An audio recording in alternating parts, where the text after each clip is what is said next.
Hello students, welcome to my channel biology world.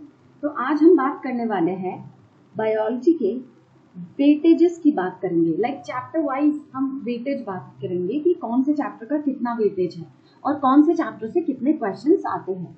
तो हम start करते हैं पहले क्लास 11th के बायोलॉजी के सिलेबस से। तो मैंने क्या किया है कि यहाँ पे बॉटनी और जूलॉजी का सिलेबस मैंने सेग्रीगेट कर दिया है और अब हम देखते हैं कि कौन से चैप्टर को हमें ज़्यादा इम्फेसिस करना है और किस चैप्टर से ज़्यादा क्वेश्चन आते हैं। तो अभी हम देखेंगे कि जो लिविंग वर्ल्ड चैप्टर है, वैसे भी उसमें से बहुत सारा पोर्शन डिलीट हो गया है। तो इसमें से लाइक लास्ट 3-4 ईयर्स की बात करते हैं। लास्ट 3 to 4 ईयर्स का अगर हम एवरेज लेते हैं तो हम देखते हैं कि इसमें 1 से लेके 2 क्वेश्चन पूछे गए हैं। तो 1 से लेके 2 क्वेश्चन पूछे गए हैं।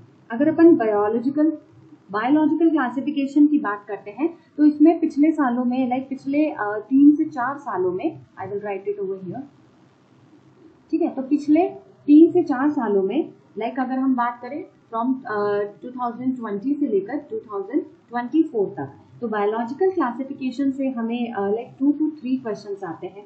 अब हम देखेंगे कि जो प्लांट किंगडम है ना, प्लांट किंगडम से लाइक थोड़ा सा ज्यादा क्वेश्चन आते हैं, क्योंकि अगर हम बॉटनी की स्पेशली बात करते हैं तो बॉटनी में अगर हम प्लांट्स की स्ट्रक्चर की, प्लांट्स की डिटेलिंग की बात करते हैं तो definitely plant kingdom is a very important chapter. तो यहाँ हम देखेंगे कि प्लांट किंगडम से हमें 3 से 4 क्वेश्चंस देखने को मिलते हैं, ठीक है। All over here I am writing this questions, okay. Morphology भी अगर हम बॉटनी की बात करें तो it is very important topic और यहाँ से भी हमें हर साल 3 से 4 क्वेश्चंस देखने को मिलते हैं। तो ये हम देखेंगे कि हमें यहाँ पे मॉर्फोलॉजी से भी 3 से 4 क्वेश्चंस देखने को मिलते हैं और एनाटॉमी में से भी, अभी तो एनाटॉमी का बहुत सारा मेजर पोर्शन डिलीट हो चुका है, बट तो भी हमें यहाँ से एटलीस्ट 3 क्वेश्चंस तो देखने को मिलते ही मिलते हैं। तो ये हमारा लाइक बॉटनी का पोर्शन हो गया कि हमें बॉटनी में से कितने कितने क्वेश्चंस जो मेजर बॉटनी के पोर्शन है, जैसे कि मॉर्फोलॉजी, एनाटॉमी।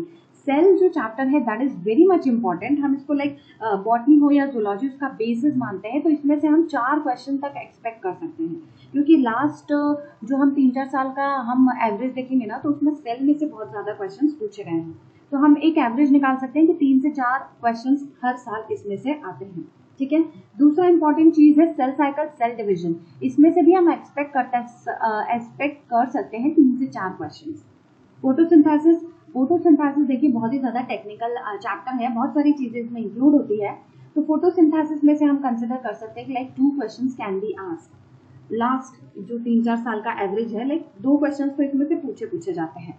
और फोटोसिंथेसिस के कंपैरिजन में रेस्पिरेशन से थोड़े ज्यादा क्वेश्चंस पूछते हैं and plant hormone is very much important. तो हम कंसिडर कर सकते हैं कि इसमें से भी अराउंड 2 to 3 क्वेश्चंस हमें पूछे जाते हैं।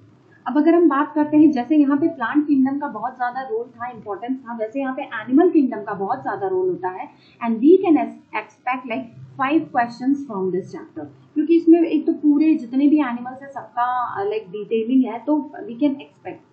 अब यहाँ पे अगर हम स्ट्रक्चरल ऑर्गेनाइजेशन की बात करते हैं तो हम फ्रॉग और कॉकरोच में से लास्ट जो 4-5 ईयर्स है उसमें हम एक्सपेक्ट कर सकते, उसमें हमने देखा है कि लाइक 3 से 4 क्वेश्चन पूछे गए हैं। तो स्ट्रक्चरल भी हमारे लिए बहुत ज्यादा इंपॉर्टेंट है। बायोमोलिक्यूल में लास्ट 3 to 4 ईयर्स में 3 क्वेश्चन पूछे गए हैं। ब्रीदिंग से या हम बात करें कि जो हमारा ह्यूमन फिजियोलॉजी का चैप्टर है, तो हम एक एवरेज मान सकते हैं कि 2 क्वेश्चंस हर साल इसमें से आते ही हैं। मतलब एक एवरेज है कि 3-4 सालों में ये देखा गया है कि ब्रीदिंग में से, बॉडी फ्लूइड से, एक्सक्रीशन से like minimum 2 questions we can expect. और लोकोमोशन और मूवमेंट से हमने देखा है कि थोड़े से ज्यादा we can expect like 3 questions we can. और बाकी जितने भी ह्यूमन फिजियोलॉजी के चैप्टर्स हुए, जैसे न्यूरल कंट्रोल एंड कोऑर्डिनेशन हुआ, केमिकल कंट्रोल एंड कोऑर्डिनेशन हुआ, तो from all the human physiology chapters we can expect like 2 questions हमें आएंगे ही आएंगे, ठीक है। अब हम देखते हैं कि क्लास 12th में कौन से चैप्टर्स इंपॉर्टेंट है। तो first will go with the botany. तो हम यहाँ बॉटनी में देखेंगे कि बॉटनी में जो ये sexual reproduction in flowering plants है, तो यहाँ से हमें हर साल, मतलब अगर हम फिर यहाँ पे भी हम क्या देख रहे हैं, हम यहाँ पे 3 to 4 ईयर्स का एवरेज देख रहे हैं, ठीक है। तो हम यहाँ पे 3 to 4 ईयर्स का एवरेज देख रहे हैं। तो हम देखते हैं कि जो sexual reproduction in flowering plant है, इसमें से अभी तक हमें हर साल जैसे 3 से 4 क्वेश्चन पूछे गए हैं, 2 से 3 हम मान सकते हैं। तो हम कंसिडर कर सकते हैं कि इस साल हमें इसमें से लाइक 2025 में हम ये मान सकते हैं, 2025 में हमें 4 क्वेश्चन, 3 से 4 क्वेश्चन इसमें से आ सकते हैं, ठीक है। अब अपन प्रिंसिपल्स की बात करते हैं, principal of inheritance and variation. देखो सबसे इंपॉर्टेंट चैप्टर जो जेनेटिक्स में या जो क्लास 12 की बायोलॉजी बॉटनी में माना जाता है, that is principle of inheritance and variation. यहाँ से हमें बहुत majority of questions, like we can expect 6 to 7 question from principle of inheritance and variation, and the similar question we can expect from molecular basis of inheritance, क्योंकि ये दोनों chapter बहुत ही ज्यादा important consider किए जाते हैं। ठीक है, बायोडाइवर्सिटी अगेन हम देखते हैं कि ऑर्गेनिज्म और पॉपुलेशन वाले चैप्टर में से हम 3 क्वेश्चन एवरेज कंसिडर कर सकते हैं कि पूछे जाएंगे, और इकोसिस्टम में से भी हम कंसिडर कर सकते हैं कि 3 क्वेश्चन कैन बी आस्क्ड।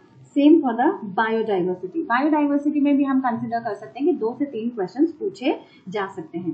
अब हम फोकस करेंगे, किस पे फोकस करेंगे? अब हम फोकस करेंगे कि हमारा जो जूलॉजी का पोर्शन है, तो जूलॉजी के पोर्शन में हम देखेंगे कि human reproduction very much important topic consider किया जाता है क्लास 12 जूलॉजी से। तो वी कैन एक्सपेक्ट 4 क्वेश्चन, जो अभी तक 3 से 4 साल का जो एवरेज है ना, तो उसके हिसाब से हम इस साल के लिए प्रेडिक्ट कर सकते हैं 2025 के लिए, 2025 के लिए, कि ह्यूमन रिप्रोडक्शन से we can get 4 questions. Reproductive health से हम एवरेज 3 क्वेश्चंस कंसिडर कर सकते हैं। इवोल्यूशन से भी हम 2 से 3 क्वेश्चन कंसिडर कर सकते हैं। ह्यूमन हेल्थ देखो थोड़ा सा और इंपॉर्टेंट होता है, तो इससे भी हम 3 से 4 क्वेश्चन जैसे कि ह्यूमन रिप्रोडक्शन से पूछे गए हैं वैसे ही कंसिडर कर सकते हैं।